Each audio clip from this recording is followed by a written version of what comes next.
No.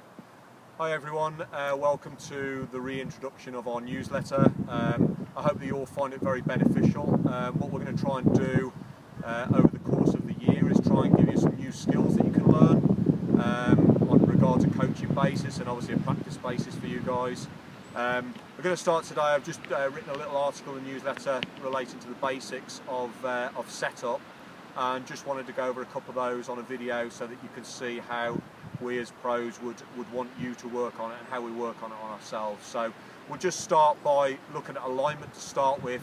If we look at how I've got set up on here, I've got some alignment sticks on the floor, which for me is probably one of the best training aids that you can use, not only for alignment but also for ball position. So if we look at the alignment stick going this way, we can see it's lined up to my target. That's going to just give me some consistency on my alignment in relation to where I'm actually trying to hit the ball, which is obviously one of the most basic things that you can work on. So I'd always advise you to work with an alignment stick or with a club, that you're always getting this consistency within your game. I also want to talk just very briefly about ball position with different clubs in your bag. I think we generally know as golfers that the ball position does move around a little bit in stance. I've brought 3 clubs with me today, which are basically from one end of the set to the other, plus one right in the middle.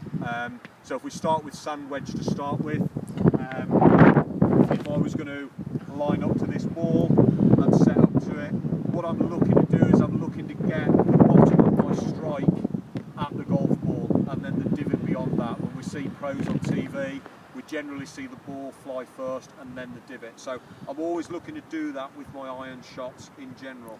So if we look at sand wedge to start with, I know that the bottom of my strike is generally around about the middle of the stance. So with the alignment sticks in place, I can actually set up to the ball and I can see now that that ball is in the correct place. So if I make a pretty decent swing at that, I know that I'm generally, because of the consistency, get ball and then turf.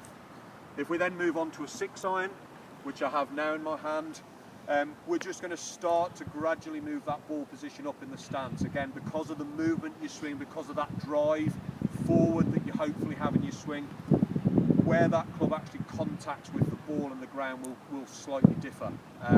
So I would just like to see 6-iron just slightly forward and middle.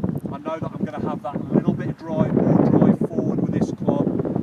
So it's going to mean that I'm going to just catch the ball in a slightly different place. So just start to steadily creep the ball position up in your stance. And then if we go to driver, you know, generally all of us hit it off a tee with a driver and normally a reasonably high tee.